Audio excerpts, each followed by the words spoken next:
할렐루야. 지난주 말씀에 이어 오늘도 에베소서 6장 4절 동일한 말씀을 드립니다.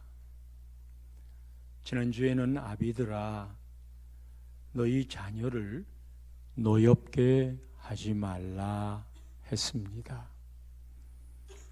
예배가 끝나고 난 이후에 몇몇 교인들 분께서 제 문자나 카톡에 그리고 또 직접 만나게 되면 들려진 말씀에 대한 피드백 몇 마디를 해 주었습니다.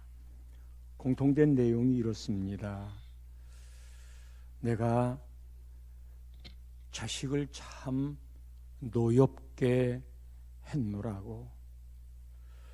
지금까지 부모 역할을 나름 잘했다고 생각했는데 말씀을 듣고 보니 그것이 아니라고. 자식에게 너무 미안하다고, 그리고 가슴이 아프다고. 말씀 듣기 전까지는 몰랐던 게 지난 주일 말씀을 들으면서 내 모습을 보게 되었노라고. 성도 여러분, 말씀은 우리의 심령을 찔러 쪼개는 능력이 있습니다. 말씀 이전에는 깨닫지 못하지만 예배 가운데 성령 안에 들려진 말씀들은 언제나 우리에게 꼭 필요한 레마의 말씀으로 이야기합니다. 그런 마음이 드셨다면 이제 그렇게 아니하시면 되고, 그렇게 지나간 일에 했다고 가슴이 아프시면 자녀들에게 꼭 미안하다. 내가 하나님의 말씀을 듣고 보니 그렇더라. 그렇게 말씀해 주십시오. 지난주에는 부모가 자식에게 할 일 중에 하지 말아야 할 소극적이고 부정적인 거였다면, 오늘 본문은 해야 할 긍정적이고 적극적인 일 말씀하고 있습니다. 또 아비들아 너희 자녀를 노엽게 하지 말고 오직 주의 교훈과 훈계로 양육하라. 오직 주의 교훈과 훈계로 양육하래요. 이 오직이 어디에 걸릴까? 주의에 걸릴까? 아니면 교훈과 훈계에 걸릴까? 아니면 오직 양육해라, 여기에 걸리는 말일까? 오늘 저는 앞부분에 있는 주라고 하는 말씀에 주목하고 싶습니다. 주의 교훈과 훈계로 자녀를 노엽게 한 이유는 주의 교훈과 훈계가 아니고 내 교훈과 훈계이기 때문에, 내 감정과 내 욕심의 교훈과 훈계이기 때문에 놓여야 하는 겁니다. 놓여하는 나의 교훈, 훈계, 욕심, 감정, 이런 것은 세상으로부터 오는 가치관입니다. 그렇기 때문에 주의의 교훈과 훈계로 양육하기 위해서는 주님의 말씀을 잘 알아야 합니다. 주님의 말씀을 배워야 합니다. 주님의 말씀을 들어야 합니다. 그를 통해 하나님의 마음이 어떤 것인지를 알아야 합니다. 이것은 말씀의 가치관을 내 인생의 중심으로 잡는 일입니다. 또 하나는 주님이 우리에게 주신 이 자식의 의미가 무엇인가? 지난주도 말씀했지만 자식은 여호와의 기업입니다. 태의 열매는 여호와의 상급입니다. 하나님이 주신 선물이기에 내 자식이라고 생각하기에는 하나님의 주권에 걸리는 게 있습니다.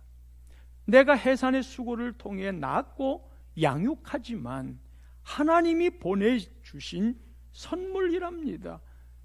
말인즉슨 내 자녀가 아닌 하나님의 자녀라는 게 먼저랍니다. 그 자녀를 부모를 통해 그 가정에 맡긴 동안에 하나님의 성품을 따라 하나님을 경외하는 자녀로 인격적으로 잘 키워 독립하게 하는 것이 부모의 자녀를 바라보는 신앙적인 가치관입니다. 그러면 하나님의 자녀인 나에게 맡겨주신 인격적으로 잘 키우도록 한 이 하나님의 기업이자 선물을 어떻게 키워야 하는가? 말씀 따라 주의 교훈과 훈계로 키워야지요. 그런데 그 방법이 뭡니까? 이스라엘 백성들은 하나님의 말씀 구약에서 쉐마 교육을 그대로 행합니다. 이 쉐마 교육이라는 건 신명기 6장 4절 말씀부터 9절까지 있는데 익히 들어 잘 알고 있는 말입니다. 이스라엘아 들어라 그렇게 시작하잖아요.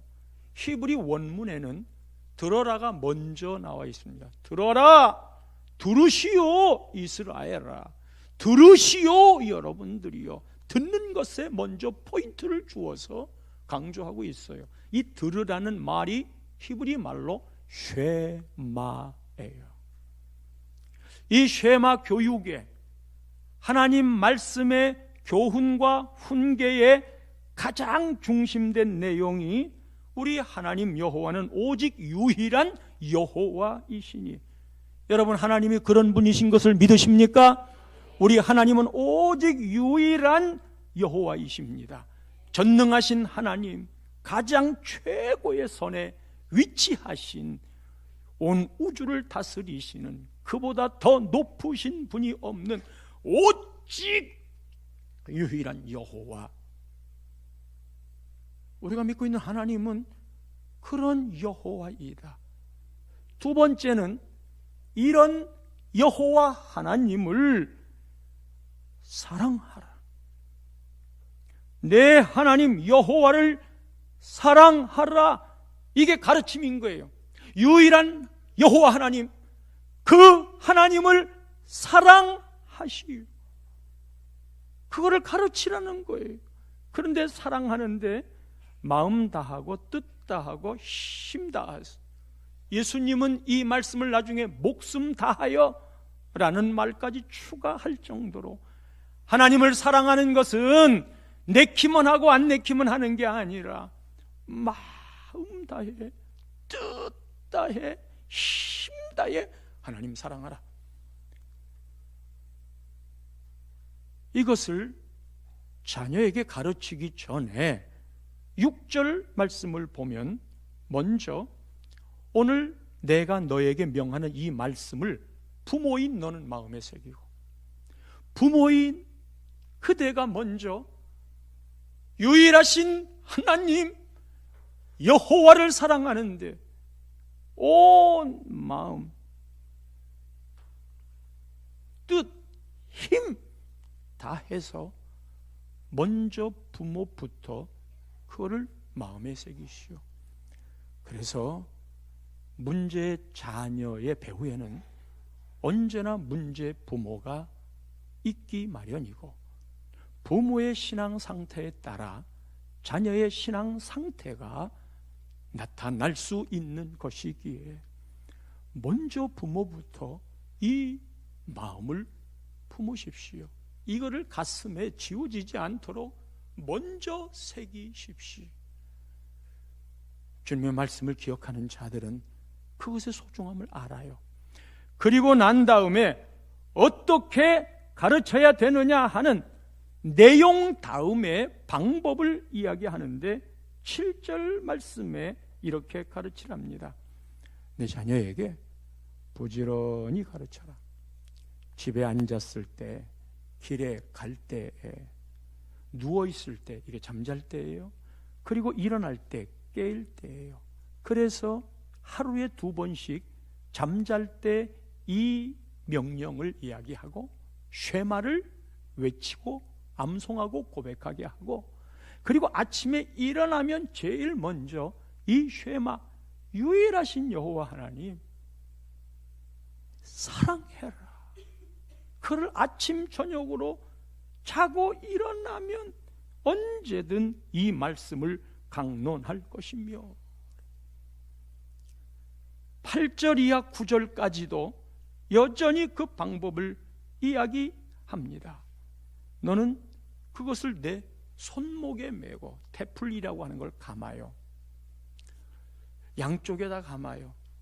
길 갈 때 이 팔 올라가면 이 팔은 뒤로 가고 이 팔은 앞에 가면 언제나 그 감긴 테플린이라고 하는 그 끈을 보면서 하나님 말씀을 기억해. 그리고 그것을 테플린을 두르고 주사위 같은 육각형에다가 말씀을 넣고 그게 내 미간에 붙여 표를 삼으라고 하는 거예요. 나는 내 미간에 있는 걸 못 보지만 다른 사람의 것을 보고, 그 사람은 내 것을 보고 유일하신 여호와 하나님, 마음 다해 뜻 다해 힘 다해 사랑하라, 그거를 온 곳마다 외치고 있는 거예요. 그거를 보고 있는 거예요. 그만큼 중요하게 생각하는데 9절 말씀으로 이어집니다. 집 문설주와 바깥문에, 밖에 문이 있고 안에 현관문이 있잖아요. 바깥문 문설주에다가 이쁘게 만들어서 통에 그 말씀을 넣는 거예요. 밖에 갔다가 집에 돌아오면 유일하신 하나님 여호와를 사랑하라. 현관 들어가면 또 현관에, 그래서 그거를 붙여 놓은 걸 내가 손으로 만지고, 그리고 그 손을 입에다 대고 어디서나 이 쉐마의 말씀을 잊지 않고 기억하도록 하는 거예요. 항상 말씀을 떠나지 않고 기억하며 살도록 하는 거예요. 문화는 수직의 문화가 있고 수평의 문화가 있습니다. 우리는 지금 수평의 문화 속에 살고 있습니다. 이 수평의 문화는 유행같이 바뀌어지는 것 말이에요. 옛날에는 좋은 것이었으나 지금의 시대는 별로 의미를 갖지 않는 것, 옛날에는 하찮게 여겼으나 지금은 중요하게 여겨지는 것, 그런 게 많이 있잖아요. 그럼 내가 살고 있는 이 시대에 내가 소중하게 생각하고 있던 그 가치관은 세월이 흐르면 바뀌어요. 그거를 수평 문화라고 그러는 거예요. 이 수평 문화는 그 가치관이 언제나 변하게 돼 있고 인간 중심으로 일시적인 것이고 외형에 치중하게 됩니다. 근데 우리는 그렇게 변화되는 유행의 문화에 살고 있어서 예전에 좋던 게 지금은 아니란 말이에요. 그 가치관에 혼란이 생기는 거예요. 그래서 자기 좋을 대로 주장하는 게 그게 자기의 가치관이 되는 시대에 살고 있어요. 그럼에도 수직 가치관과 문화 말이에요. 변함없이 증조 할아버지도 그 외 고조까지 아버지 손주에 이르기까지 변함없이 내려오는 수직의 문화가 있는데, 이런 게 전통 또는 종교, 철학, 고전, 역사적인 사상, 우리에게는 하나님 중심의 영구적인 가치, 하나님 말씀의 가치, 이거는 세상이 변해도 하나님의 말씀을 갖다 대면, 옛날에 이렇게 한 게 좋았는데 지금은 나쁘네요. 그럴 때 하나님의 말씀이 뭐라고 하는지 보자. 그러면 거기에서 삶의 기준이 나오는 거예요. 이게 거북하니까, 내가 좋아하는 것을 여기에서는 나쁘다고 말하니까 성경을 없애버리자 그러는 거예요. 성경 말씀 고리탑탑하다. 옛날의 것 가지고 지금도 이야기하는구나. 그래서 이것을 부정하게 만들고 내가 좋아하는 소리만 듣도록 사람이 바뀌어져 가는 거예요. 이렇게 오랜 세월이 흘렀지만 할아버지, 아들, 손주 때까지 가치관이 변하지 않는 전 세계에 유일한 하다 싶은 그런 민족이 있지 않습니까? 특이한 민족인데 여러분, 그게 유대 민족입니다. 이 유대 민족은요, 남한의 인구가 3분의 1 정도밖에 안 돼요. 국토라고 하는 영토가요, 경기도와 강원도를 합한 정도의 크기예요. 그런데 우리는 노벨상 하나밖에 못 받았잖아요. 그것도 이제 평화상 하나 받았는데 그 많은 노벨상의 3분의 2를 차지한 것이 바로 유대인들이에요. 유대인들 중 절반이 미국에 사는데 미국 변호사의 20%가 그들이고 400명 재벌을 추렸는데 그 재벌의 23%가 유대인이고 뉴욕의 중고교 교사는 50%에 육박하고 미 의회의 10% 정도가 유대인으로 발언권을 행사하고 있고 대학 교수는 30%가량 일하는 거예요. 그러니까 이렇게 주류 사회를 이루고 있어요. 그 유대인을 무시해서는 일을 할 수 없는 영향력을 가지고 있는 거예요. 천재 과학자 아인슈타인도 유대인이고 공산주의의 칼 막스, 심리학자 프로이드, 외교가 키신저, 지휘자 본스타인, 화가 샤갈, 영화의 배우 카크 더글라스, 그리고 영화감독 스필버그 모두 그쪽 사람들이에요. 사람들이 의아했지요. 도대체 이렇게 되는 게 선천적인 거냐 후천적인 거냐 하는 것들을 연구했어요. 나온 답이 뭐냐 하면 그들에게는 독특한 공동체 사상이 있는데 그것이 선민 사상이다. 우리 민족은 하나님이 특별히 택한 민족이다. 이게 선민이고 난지 8일 되면 어린 아이에게 할례를 베푸는데 이 할례는 하나님이 택했다는 증표이다. 8일 되면 할례 행하는 본인은 모르잖아요. 그래서 할례를 행할 때는 반드시 인식할 수 있는 정도의 아이들을 데리고 와서 할례하는 걸 보는 거예요. 그리고 다 끝나고 나면 그렇게 행한 건 하나님이 우리 민족을 택했다는 표다.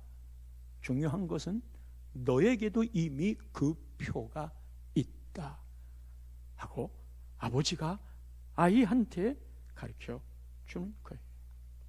이 공동체 의식은 모든 민족을 하나로 묶어주고 네 자식, 내 자식이 하나님의 자식이라는 선민의식에 의한 공동체 생각이 들기 때문에 공부를 잘하는 애 있잖아요.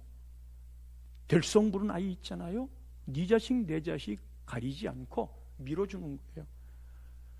그래서 노벨상도 많아졌다는 이유를 이야기해요. 여러분, 우리는 다른 건 아니지만 아이가 반장선거, 지금은 회장선거지요. 초등학교에서 내 아이도 나오고 제 아이도 나왔는데 내 아이는 떨어지고 제가 됐네? 그때 어떤 마음이 들어요? 막 속상하잖아. 같이 박수 쳐주겠어요? 누가 선거에 당선됐으면 그거 같이 박수 쳐주겠어요? 같은 공동 운명체로 정말 잘 이끌어다오. 선거에 나는 졌고 너는 이겼으니까 나를 대신해서 멋지게 만들어주고 다음번에 또 누가 잘하는지 해보자. 근데 그러지 않고 올라가면 계속 흔들어서 떨어지게 만들어요. 이유는 공동체 의식이 없기 때문에. 여러분, 우리 나눔의 교회 교인들은 예수 그리스도 보혈로 하나가 된 예수 피의 혈육 공동체입니다. 우리 모두는 예수 피로 구원받은 예수 피가 흐르고 있는 사람들입니다. 이게 공동체이거든요. 하나님이 많은 교회를 두었지만 왜 우리 나눔의 교회라는 울타리 안에 교인을 등록하게 만드느냐? 교인은 등록하고 다녀야 되는 겁니다. 소속감입니다. 울타리 안에 들어와야 됩니다. 나중에 사정이 생겨서 다른 울타리로 갈 수 있지만 있는 동안에는 하나님이 줄로 재어준 그 구역이 있는 거고, 그 양떼를 보살피도록 목자도 두는 거고. 그런데 지금은요, 소속되기 싫어해요. 인사하자고 그러면 나 부담된다고 그래요. 그런데 하나님의 법은 공동체 안에 늘 있도록 하는 거예요. 공동체 안에서 훈련받아야 되고, 공동체 안에서 내가 죽어져야 되고, 공동체를 통해 힘도 얻어야 되고, 공동체를 통해 기도 응답도 그들이 해줌으로 받게 하기도 하고. 그냥 늘 공동체. 요즘은 자식을 하나 둘밖에 안 낳잖아요. 그게 다 외로워요. 장례식장 가보면 진짜 외로워요. 좀 자손들이 좀 있어가지고 좀 그랬으면 좋겠는데, 이게 그냥 딸랑 하나 둘이고 다들 바빠가지고, 물론 우리야 천국 가는 것이 가치관으로 있기 때문에 그게 무슨 대수냐 하는 거지만, 이 땅에 사는 동안에는 가문이라는 게 있고요, 이 땅에 사는 동안에는 가족이라는 게 있고요, 그리고 그게 풍성함으로 드리워져야 되는데, 삼촌도 없고 고모도 없고 이모도 없고 아무도 없는 시대에 딸랑 아이들만 남겨놓는 거예요. 여러분, 이런 거는요, 교회 공동체 안에 서로 형제 자매 관계를 맺어가야 돼요. 아이들을 키우면서요, 언니가 없으면 교회에 유치부, 주일학교 언니 되게 하는 거예요. 그건 내 자식을 볼 때 다른 자식도 그렇게 봐주는 여유, 그리고 같이 교회 안에서 서로 형제 자매의 마음을 갖고, 그래서 이모도 돼주고 고모도 돼주고 삼촌도 돼주고 외삼촌도 좀 돼주고, 그 아버지는 그 아이의 할아버지도 좀 돼주고 할머니도 좀 돼주고. 그런데 교회라는 공동체가요, 그냥 수틀리면 나 가버리면 되지 뭐, 여기만 교회냐 거기는 교회 아니냐, 그래요. 다 틀린 말 하나도 없어요. 그러나 공동체의 개념에서는 아닌 거예요. 이 이스라엘 백성들이 그렇게 선민의식의 공동체로 자라 나중에 할아버지, 아들, 손자 모였는데 세대차가 없는 거예요. 세대차가 안 나는 거예요. 우리 쌍둥이도 세대차 느낀다고 그러잖아요. 세대 차이가 없어. 그 증거가 뭔지 아세요? 이스라엘이요, AD 70년에 로마 티투스 장군에 의하여 예루살렘이 파괴가 됩니다. 예루살렘 성전도요, 돌 위에 돌 하나도 남지 않으리라는 말씀의 예언처럼 거기 혹시 금이 들었나 해가지고 돌과 돌 사이 전부 다 해쳐서 말씀이 그대로 이루어지는 예루살렘 성전의 해체가 일어났어요. 무너졌어요. 그리고 난 다음에 1948년에 독립을 하는 거예요. 예수님 시대가 기원 시작이 됐으니까 1948년, 우리는 1945년이지만 그때 독립을 했으니 근 2000년 동안 신약만 해도 나라 없이 살았어요. 구약으로 올라가 보면 말이에요, 애굽에 400년 동안 종노릇 했지요. 그리고 난 다음에 사사시대를 거쳐서 사울왕, 다윗왕, 솔로몬왕, 이렇게 셋이 40년씩 통일 왕조를 이룬 후에는 솔로몬 이후로 북쪽은 이스라엘, 남쪽은 유다로 갈라졌어요. 그렇게 나라를 지켜오다가 아수르한테 망해, 아수르는 바벨론한테 망해, 바벨론은 페르시아한테 망해 페르시아는 헬라가 공격해서 장악해. 그리고 이 헬라는 나중에 로마 시대에 자리를 내줘. 예수님 탄생은 로마 통치할 때 탄생하신 거란 말이에요. 그럼 구약만 해도 그 역사가 그렇게 깊고, 아니 거기다 그만 놔두고 다 포로로 살았는데, 나라 없이 살았는데 1948년 독립할 때까지만 해도 근 2000년의 세월 동안 나라 없이 사는 거예요. 구약은 빼놓고. 그래서 전 세계에 흩어졌어요. 그거를 디아스포라라고 그래요. 근데 1948년 독립이 돼가지고 흩어졌던 세계의 유대인들이 예루살렘에 모였거든요. 그걸 시오니즘이라고 그래요. 그런데 깜짝 놀란 거예요. 전 세계에 그 수천 년 동안 흩어져 살던 사람들이 모였는데 어머나 말이 통하는 거예요. 사상이 통하는 거예요. 습관도 비슷해요. 음식마저도 문제가 되지 않았던 거예요. 그들은 전 세계에 흩어 살면서 나라 없는 민족으로 살면서 수평 문화 속에 오직 하나 그들의 정체성을 지키고 있을 수 있었던 것은 수직 문화인 거예요. 이 수직 문화가 뭐냐? 영원히 변치 아니하는, 언제 어디서든지 가치 기준을 말하는 이 성경 말씀이었던 거예요. 아이들에게 주위의 교훈과 훈계로 가정에서부터 학교에 맡기지 않고 말씀의 교육을 부모들이 행했던 거예요. 미국은 영국의 종교 박해를 피해 신앙의 자유를 얻기 위해 메이플라워를 타고 미국으로 건너갔지요. 동부 플리머스 항으로. 그리고 그렇게 건너간 사람들을 청교도라 하는데 믿음 때문에 간 사람들이에요. 이 사람들이 그곳에 제일 먼저 가서, 여러분 집도 짓고 학교도 짓고 신앙 때문에 왔으니까 교회도 지어야 되잖아요. 그들의 삶의 중심이 교회였어요. 청교도들의 시작은 하나님을 제대로 믿기 위해서 하죠. 영락교회도 이북에 공산당 치하, 우리 내려와서 마음껏 자유롭게 신앙생활 하죠. 그래 내려와서 교회부터 세웠어요. 교회를 건축할 때 한경직 목사님은, 여러분 열을 먹을 것만 남겨놓고 교회에 드릴 사람만 다음 주에 오십시오. 교회 성전 건축을 하기로 작정 헌금했을 때 이야기예요. 교회가 무엇이길래 열을 먹을 것만 남겨놓고 드릴 수 있는 존재인 것일까? 교회가 무엇이길래 그 교회를 지키다가 순교할 수 있는 것일까?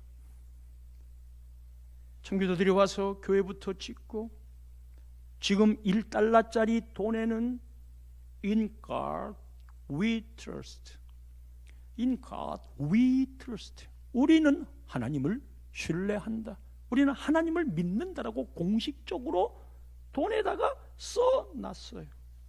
대통령은 성경 앞에서 맹세를 하고 선서를 하고, 하버드, 예일 또는 프린스턴, 이런 모든 유명한 아이비리그의 대학들은 그 출발이 다 신학 공부시키려고 학교를 만들었던 거예요. 성경 말씀 제대로 가르치자고 만들었던 거예요. 그랬던 이 미국이 1960년대부터 존 F 케네디 대통령이 모든 공교육에서 기도와 성경 교육을 하지 마십시오. 왜냐하면 공교육을 하는데 특정 종교의 종교회의는 헌법에 위배가 되는 겁니다. 그래서 그때부터요 기독교 교육이 사라지기 시작했어요. 말씀이 학교에 사라지기 시작했어요. 지금은 말이에요, 동성애가 미국의 합법입니다. 그런데 유일하게 그게 불법이라고 말하는 게 성경뿐입니다.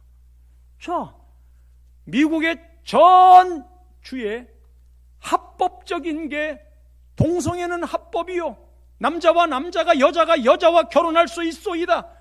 그래서 목사님에게 주례해달라고 그러면 합법이기 때문에 주례 못합니다라고 말하면 법을 어긴 것이 되어버리는 거예요. 미국의 법이 합법으로 동성애를 만들었기 때문에 이 합법이 가장 높은 권위를 갖는지라 여기에 반하는 모든 건 불법인 거예요. 그런데 오직 유일하게 성경만 동성애 안 된다고 말하니까 성경을 고소하기 시작한 거예요. 그게 최종적인 목표인 거예요. 성경을 고발하는 겁니다. 성경 없애시오. 왜? 이게 다 합법인데 성경만 불법하니 그 불법하는 거는 그건 심판받아야 되고 재판받아야 됩니다. 그래서 목적은 성경을 없애는 거예요.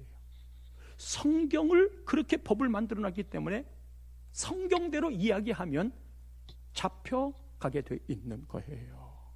그래서 우리나라도 동성애가 통과되지 아니하도 동성애법이 통과되지 않 성소수자들이 통과되지 않도록 그렇게 지금 악을 쓰고 있는 거거든요. 법 앞에 평등하니까 법이 최고이니까 우리는 성경의 법을 소중하게 여기지만 세상은 그렇지 않단 말이에요. 그래서 그 법을 만들어 놓으면 성경의 법은 불법이 되어버린단 말이에요.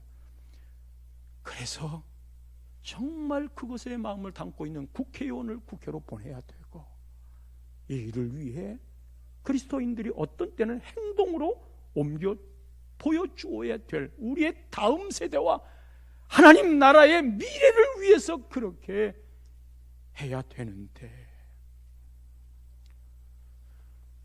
우리의 마음은 어디에 머물러 있습니까? 하나님의 말씀을 그렇게 목숨 걸고 지켜야 되겠다는 가치관을 부여하고 있습니까? 아니면 옛날에 있었던 고리탑탑한 옛날의 말처럼 들려서 오늘도 설교를 하면 하나님의 말씀을 이야기하는데 자녀들이 부모가 하는 말을 듣기 싫을 때 뭐라고 그러냐면 아이고 오늘 또 설교하시네 그러는 거예요. 듣기 싫다 이거죠. 그것의 이퀄은 설교란 말이에요. 듣기 싫은 소리가 설교야. 그래 설교하시네. 이걸 우리부터 고쳐가야 돼요. 정신을 바짝 차리고 무릎을 꿇고 옷깃을 여미고 하나님 말씀해 주세요. 말씀해 주세요. 우리가 듣겠습니다. 근데 모든 교육을 다 자식들 학교에다가 맡겨놨어. 학교에다가 맡긴 건 학교에서 뭐 합니까? 학교의 최고의 가치관은요 결국은 대학 입시예요. 모두 진학과 입시에 가장 큰 관심을 갖고 있어요. 거기에 맞춰서 사람을 키우는 거예요. 우리도 그래서 좋은 대학 들어가면 교육이 성공했다 그러는 거예요. 좋은 대학 나오면 그 다음엔 취업하니라고 정신이 없고 좀 대기업에 취업을 하면 잘 됐다고 그러는데 돈 좀 받을지 모르지만 아침에 별 보고 가서 밤에 달 보고 퇴근해야 되는 그런 삶 속에 우리가 놓여져 있어요. 아이가 학교에서 선생님이 얘가 지금 3일째 안 보입니다 그러면요 그래요? 하고 잡아놓고 닥달을 치지요. 너 어떻게 학교를 안 가냐? 용납할 수 없다. 전도사님이 전화를 해가지고 3주 동안 교회에 안 나왔어요 그러면 요즘 우리 애가 교회에 취미 없나 봐요. 취미가 없나 봐요.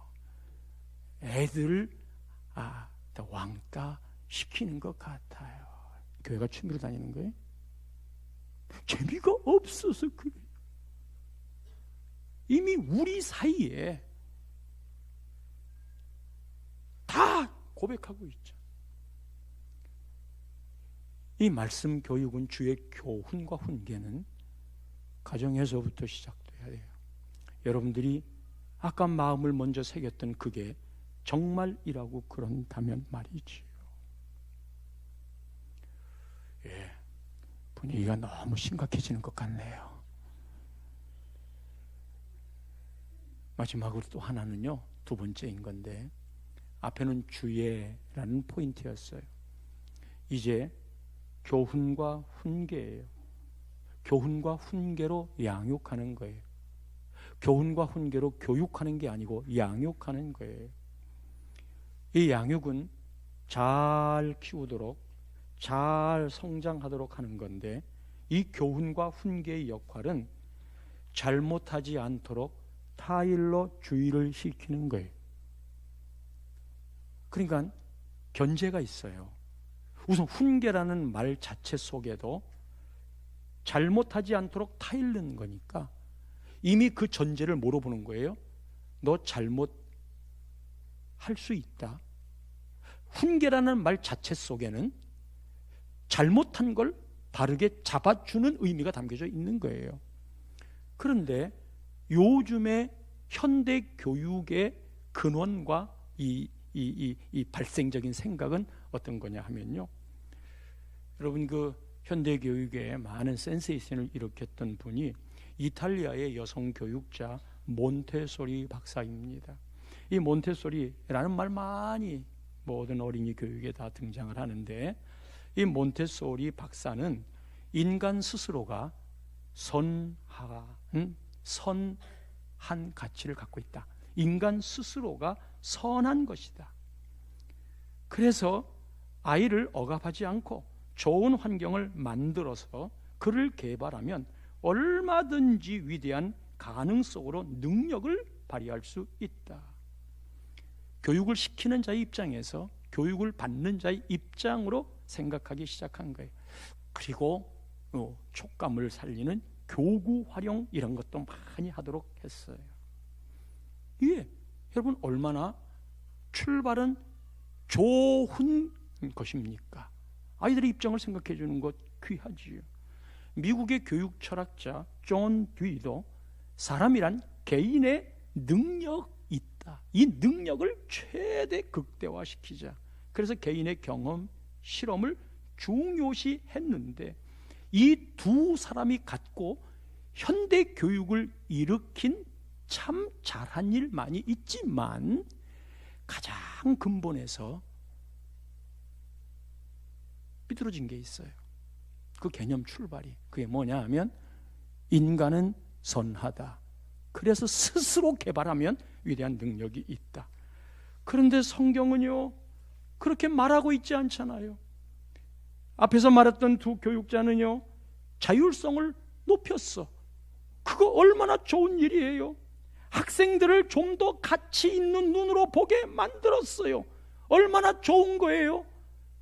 그런데 이런 것이 나타나는 교육의 흐름을 보면 그동안 부모의 억압적으로, 너무 직선적으로, 그리고 강요당하다시피, 그리고 질문도 못하고 듣기만 하는 그런 윗사람의 권위에 의해 아이들이 이렇게 힘을 잃고 창의성을 잃고 자율성을 잃은 것에 대한 반발로 등장을 한 거예요.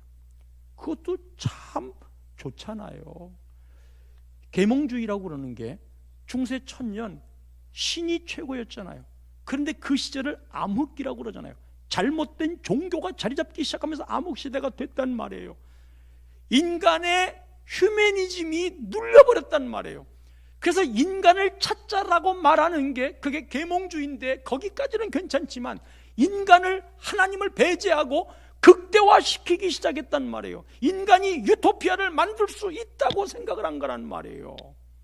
그런데 까고 보니까 인간을 그런 전제로 봤는데 인간이 참 사악하더라.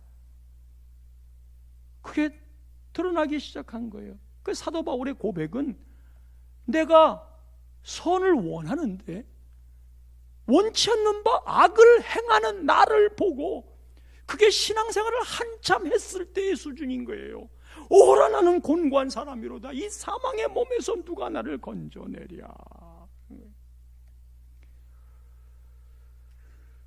기독교는 사람을 볼 때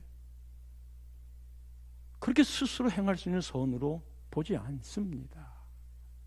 그거를 배경으로 하면 교육이 실패합니다.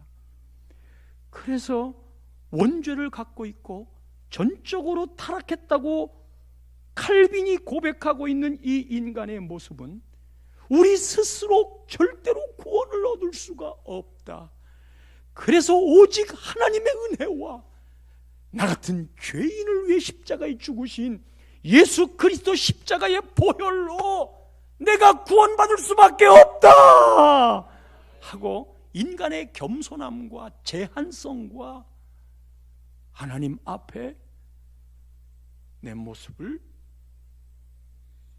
들이우는 것. 그래서 이거를 점점 교육이란, 양육이란 하나님을 닮아가는 모습으로, 장성한 분량 예수님을 닮아가는 모습으로 끝없이 끌어줘야 돼. 애들 보면 말이에요, 이게 천사 같아요. 자기 거 꽉 움켜줘요. 그래도 얼마나 악을 쓰는지. 과자 하나를 주면 갖고서 팍 튀어. 엄마가 하나만 달라 그랬는데도 절대 안 줘. 그래서 그렇게 기도를 해요. 엄마가 준 거 지 건 줄 알고 가서 절대 안 주는 그 모습에서 내 모습을 발견했노라고. 하나님이 주신 거 감사하지 않고 인마이 포켓이 딱 되면 절대 하나님 안 바라보는 거 다 자식 키우면서 느끼게 되는 거겠지요. 그게 사람의 모습이야. 그래서 알려줘야 돼. 때때로 지금 교육은 매 회초리 들면 경찰서에 신고합니다. 파출소에서 와가지고 부모 잡아갑니다. 애들도 지 부모가 때리면 선생은 물론이고 그렇게 핸드폰 꺼내가지고 일일이 전화해서 애미가 때리고 있다고, 애비가 좁히고 있다고. 이게 자식들 생각이에요. 근데 성경은 뭐라 그러는 줄 아세요? 잠언 13장 24절에 매를 아끼는 자는 그의 자식을 미워함이라. 자식을 사랑하는 자는 근실히 징계하시느니라. 히브리서 말씀에는 징계가 없으면 사생자라요. 참 사랑하는 사람은 징계, 너 그렇게 하면 안 된다 라고 말하는 것 말이지요. 잠언 23장 13절 14절에 아이를 훈계하지 아니하려고 하지 말라. 훈계해서 기부라는 거예요. 채찍으로 그를 때릴지라도 그가 죽지 아니하리라. 14절 말씀, 내가 그를 채찍으로 때리면 그의 영혼을 수월 지옥에서 구원하리라. 자, 현대 교육을 열심히 배운 사람들은 이 말씀이 지나간 옛말이고 지금 적용이 안 된다고 생각합니다. 그러나 수직 문화를 생각하면 하나님 말씀이 절대적인 가치인 겁니다. 이 말씀 따라 가르쳐 주십시오. 이 말씀 따라 양육하십시오. 거기에 우리 자녀들이 수직 문화로 하나님을 기억하는 교육이 먼저는 가정에서, 특별히 엄마의 손끝에서, 그리고 아빠의 가르침에서, 그 권위에서 아이들이 제대로 자라는 것이고, 그래야 우리 시대에 정말 소통하는 3세대가 함께 대화할 수 있는 그런 사회로, 그런 공동체로 서게 될 줄 믿습니다. 우리 나눔의 교회 아이들 잘 될 줄 믿습니다.